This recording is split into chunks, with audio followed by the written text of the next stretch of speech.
Hello दोस्तों, आशा करते उम्मीद करते आप अच्छे होंगे, स्वस्थ होंगे और मन लगा के पढ़ाई करते होंगे।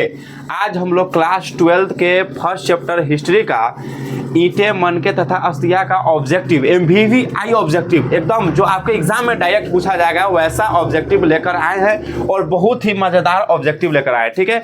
और यह कंपटीशन एग्जाम के लिए भी फायदा है क्योंकि हड़प्पा सभ्यता से क्वेश्चन कंपटीशन एग्जाम में भी पूछा जाता है, ठीक है। एकदम धुआं छोड़ाइएगा आप ऑब्जेक्टिव का, ठीक है।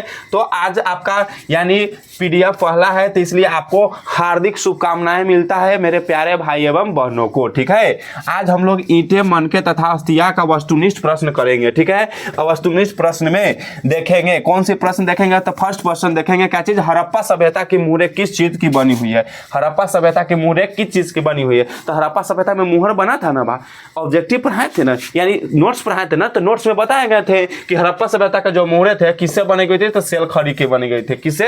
सेल खड़ी की। तो हड़प्पा सभ्यता की मुहरें किससे बनी हुई थी? सेल खड़ी से।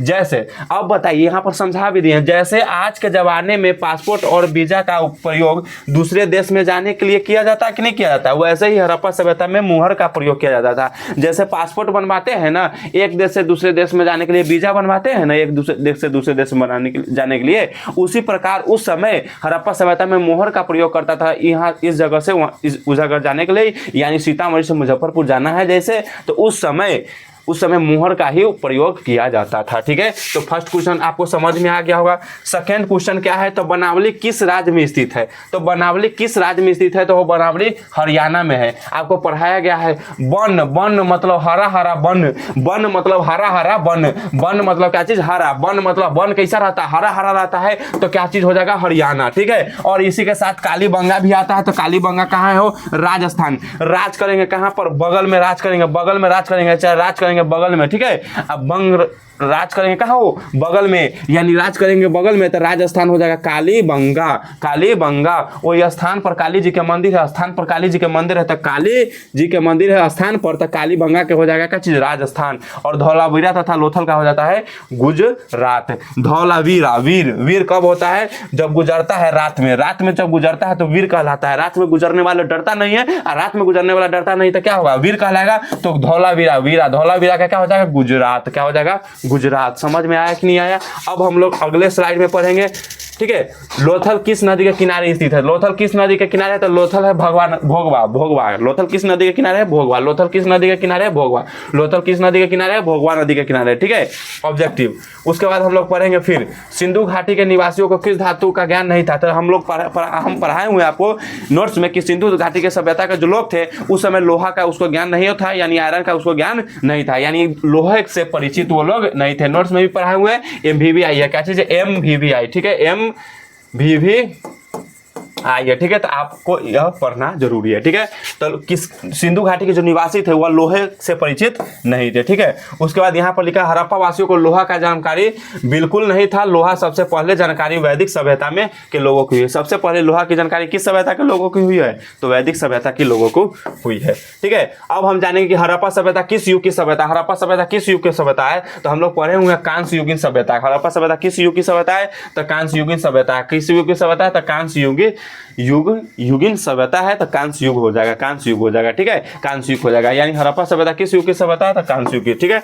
अगले पढ़ेंगे सवाल हम, हड़प्पा संस्कृति आधारित थी। हड़प्पा संस्कृति किस पर आधारित थी, व्यापार पर थी कि कृषि पर थी, पशुपालन पर थी, शिकार पर थी। तो शिकार पर थी नहीं थी, पशुपालन पर नहीं थी, कृषि पर नहीं थी, व्यापार पर थी, ठीक है। हड़प्पा संस्कृति जो लोग थे वहां पर हड़प्पा संस्कृति किस पर आधारित थे, तो व्यापार पर थी। उसके बाद वैसे सभ्यता में सारी चीजें होती थी, ऐसा बात नहीं कि बात अब समझाने के लिए लिखा दिया गया नोट्स, ऐसा बात नहीं, कृषि भी होता था, पशुपालन भी होता था, ठीक है। लेकिन सबसे ज्यादा जो जोर दिया जाता था व्यापार पर दिया जाता था, कृषि पर, तब पशुपालन पर, तब शिकार पर, लेकिन सबसे ज्यादा जोर किस पर दिया जाता था, व्यापार पर। यानी सब चीज होते थे, लेकिन सबसे ज्यादा जो जोर देते हैं, अब इंडिया में बहुत सारे चीज होते हैं, ठीक है। तो जैसे आप ही है बहुत सारे चीज करते हैं, आपका कोई सब्जेक्ट है बहुत फेवरेट होगा, और फेवरेट में यानी सब्जेक्ट सब पढ़ना है, लेकिन आपका उसमें से कोई एक सब्जेक्ट क्या होगा, बहुत ज्यादा फेवरेट होगा। उसी प्रकार हड़प्पा सभ्यता में जो है, हड़प्पा सभ्यता में यानी बहुत सारी चीजें होती थी, लेकिन सबसे ज्यादा जोर किस पर देता था, कृषि व्यापार पर, सॉरी, ठीक है।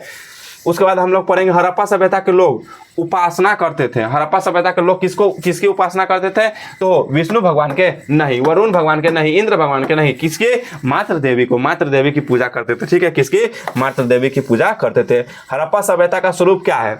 हड़प्पा सभ्यता क्या ग्रामीण सभ्यता है? नहीं हो। हड़प्पा सभ्यता कैसी सभ्यता है? शहरी सभ्यता है। तो ऑप्शन नंबर क्या हो जाएगा? बी। ऑप्शन नंबर बी, यानी हड़प्पा सभ्यता शहरी सभ्यता है। ठीक है, उसके बाद हम लोग पढ़ेंगे हड़प्पा सभ्यता का सबसे बड़ा नगर कौन है? तो हड़प्पा सभ्यता का सबसे बड़ा नगर हम लोग पढ़े हुए हैं मोहनजोदड़ो है। ठीक है, हड़प्पा और मोहनजोदड़ो के बीच की दूरी कितना है? तो 483 किलोमीटर है। 483 किलोमीटर है। ठीक है, तो हड़प्पा सभ्यता का सबसे बड़ा नगर कौन है? तो हड़प्पा और मोहनजोदड़ो। ठीक है, हड़प्पा सभ्यता की सर्वप्रथम खोज किसने की? तो दयाराम साहनी ने।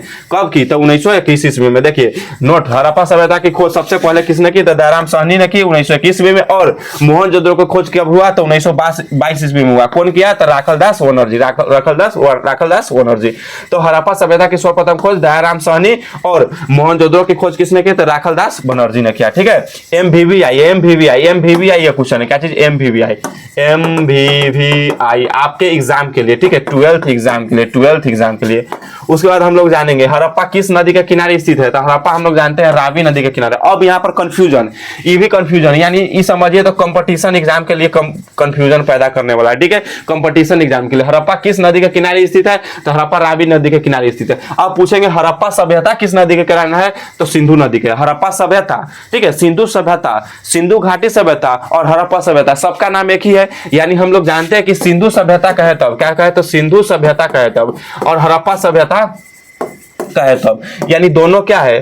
दोनों एक ही है। तो यहाँ पर है हड़प्पा किस नदी के किनारे स्थित है? तो हड़प्पा है रावी, लेकिन हड़प्पा सभ्यता रहे तो वह किस नदी के किनारे होगा? सिंधु। यहाँ पर कंफ्यूजन पैदा करने वाला। ठीक है, हड़प्पा और हड़प्पा सभ्यता में अंतर है। हड़प्पा स्थल का नाम है। किसका नाम है? स्थल का नाम है। किसका नाम है? स्थल का नाम है। ठीक है, और हड़प्पा से ही हड़प्पा सभ्यता रखा गया। हड़प्पा शहर रावी नदी के किनारे स्थित है और हड़प्पा सभ्यता सिंधु नदी के किनारे। हड़प्पा सभ्यता किस नदी के किनारे? सिंधु नदी के किनारे, और मोहनजोदड़ो शहर भी सिंधु नदी के किनारे ही स्थित है। ठीक है, हड़प्पा सभ्यता, हड़प्पा जो है, हड़प्पा शहर वह रावी नदी के किनारे, और हड़प्पा सभ्यता किस नदी के किनारे है? तो वह सिंधु नदी के किनारे, और मोहनजोदड़ो भी जो है वह सिंधु नदी के किनारे स्थित है। ठीक है, उसके बाद हम लोग देखेंगे हड़प्पा सभ्यता की सबसे महत्वपूर्ण विशेषता थी। महत्वपूर्ण विशेषता क्या थी? तो वहां पर नगर योजना था और वास्तुकला था। यानी नगर योजना एकदम अच्छे सही ढंग से रहते थे। ठीक है, वास्तुकला भी थे। और उसके बाद इंपोर्टेंट अगला देखेंगे कि हड़प्पा सभ्यता का प्रशासन था। ठीक है, कैसा प्रशासन था? तो नगर पालिका था। कैसा था? राजतंत्रात्मक था? नहीं था। लोकतंत्रात्मक उस समय था? नहीं था। गणतंत्रात्मक था? नहीं था। उस समय क्या था? नगर पालिका था। ठीक है, नगर में ही हर चीज हुआ करता था। हड़प्पा सभ्यता एक नगरीय सभ्यता था, इसलिए शहरी सभ्यता थी। ठीक है, वह क्या चीज? शहरी सभ्यता था। वही वैदिक सभ्यता कैसी सभ्यता थी? ग्रामीण। यानी हड़प्पा सभ्यता क्या है? तो शहरी सभ्यता, लेकिन वैदिक सभ्यता क्या है? ग्रामीण सभ्यता है। ठीक है, वही ऑब्जेक्टिव है। हड़प्पा सभ्यता के पतन के क्या कारण थे? तो हड़प्पा सभ्यता में विदेशों का हम पढ़ाए हुए हैं, विदेशों का आक्रमण हुए, यानी आर्य लोगों का आक्रमण हुआ। विदेशी मतलब किसका हुआ? आर्य लोगों का आक्रमण हुआ। प्राकृतिक कारण हुए, यानी बाढ़ उड़ाने लगा, बाढ़ उड़ाने के साथ साथ वायु परिवर्तन होने लगा, जलवायु परिवर्तन हुआ। मानवीय कारण है, और उपयुक्त सभी कहें तो क्या चीज? उपयुक्त सभी। ठीक है, उसके बाद हम लोग पढ़ेंगे कि हड़प्पा सभ्यता के स्थल से स्त्री के गर्भ में पौधे निकला दिखाई दिया। हड़प्पा सभ्यता के किस स्थल से? क्या? किस स्थल से स्त्री के गर्भ से पौधे निकला हुआ दिखाई दिया? तो वो हड़प्पा से। किसे हो? हड़प्पा से। वो किसे हो? हड़प्पा से। ठीक है, हड़प्पा सभ्यता के किस स्थल से स्त्री के गर्भ में क्या दिखाई दिया? पौधा। यानी स्त्री के गर्भ में पौधा निकला हुआ दिखाई दिया। EBVBI है, इसको भूलिएगा नहीं। स्त्री के गर्भ में पौधा निकला हुआ दिखाई दिया। किस सभ्यता, किस स्थल से हो? तो हड़प्पा। ठीक है, उसके बाद सिंधु घाटी सभ्यता के स्थलों ने सर्वप्रथम किस स्थल का उत्खनन किया? तो सिंधु घाटी की सभ्यता सबसे पहले हड़प्पा का उत्खनन किया। ठीक है, उसके बाद हम लोग अगले स्लाइड में पढ़ेंगे सिंधु सभ्यता में गोदी बारा का प्रमाण कहां से मिला है? तो गोदी बारा का प्रमाण लोथल से मिला है। सिंधु सभ्यता में गोदी बारा का प्रमाण कहां से मिला है? तो गोदी बारा लोथल। गोदी बारा का प्रमाण कहां से मिला है? लोथल। गोदी बारा का प्रमाण कहां से मिला है? लोथल। ठीक है, उसके बाद हम कहते हैं किस सिंधु स्थल से सूती कपड़े के साक्ष्य मिले? किस सूती कपड़े का मोहनजोदड़ो से मिला है। मोहनजोदड़ो से मिला है। कहां से मिला है? मोहनजोदड़ो से मिला है। ठीक है, उसके बाद हम लोग क्या पढ़ेंगे? 11 कंप्लीट हो चुका है। अब हम लोग पढ़ेंगे कि मोहनजोदड़ो का उत्खनन क्या कब हुआ? उत्खनन किया, कौन किया? तो आर.डी. बनर्जी ने किया। मोहनजोदड़ो का उत्खनन कौन किया? तो आर.डी. बनर्जी ने किया। मोहनजोदड़ो का उत्खनन कौन किया? तो आर.डी. बनर्जी ने किया। ठीक है, दयाराम साहनी तो नहीं किए हैं, आर.डी. बनर्जी किए हैं। ठीक है, दयाराम साहनी किसका उत्खनन किए हैं? तो वो हड़प्पा सभ्यता के खोज किए हैं। मोहनजोदड़ो किस नदी के किनारे बसा हुआ है? तो मोहनजोदड़ो किस नदी? ई है, सिंधु नदी के किनारे। पहले ही बता दिए मोहनजोदड़ो सिंधु नदी के किनारे बसा है। ठीक है, उसके बाद हम लोग मोहनजोदड़ो किस भाषा का शब्द है? तो मोहनजोदड़ो जो सिंधी भाषा के, क्योंकि सिंधु नदी के किनारे है तो सिंधु नदी के किनारे है तो सिंधी भाषा के, ठीक है, शब्द है। ठीक है, सिंधी भाषा के शब्द है। उसके बाद पढ़ेंगे लोथल कहाँ स्थित है? तो लोथल गुजरात में स्थित है। लोथल कहाँ स्थित है? लोथल हम पढ़ाए। लोथल और धौलावीरा कहाँ स्थित है? तो गुजरात में स्थित है। ठीक है, उसके बाद पढ़ेंगे प्राचीन इतिहास का निर्माण किया गया। प्राचीन इतिहास का निर्माण क्या किया?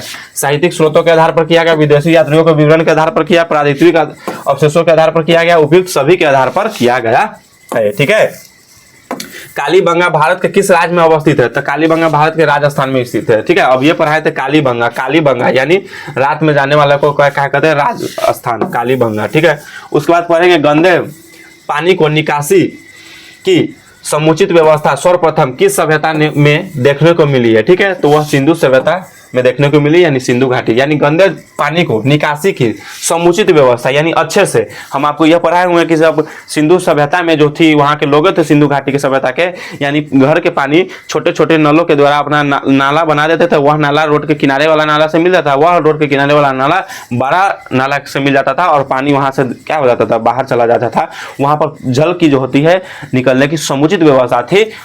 यही हम लोग का लास्ट आज का ऑब्जेक्टिव रहा। ठीक है दोस्तों, तो आपको समझ में तो आया होगा। इसी के साथ हम लोग आज का लेक्चर करेंगे द इंड, बाय बाय भी कहेंगे। ठीक है, अगर अच्छा लगा होगा, देखिए इंपोर्टेंट तो लाएंगे, इंपोर्टेंट बहुत सारे ऑब्जेक्टिव लाएंगे, सब्जेक्टिव लाएंगे, आपके एग्जाम का गर्दा गर्दा छुड़ा देंगे। आपके एग्जाम में हर एक क्वेश्चन पूछा जाएगा, गारंटी ही देते हैं। ठीक है, तो आपको अगर अच्छा लगा है तो लाइक करिएगा, सब्सक्राइब कीजिएगा और ज्यादा से ज्यादा शेयर कीजिएगा। तब तक के लिए जय हिंद, जय भारत।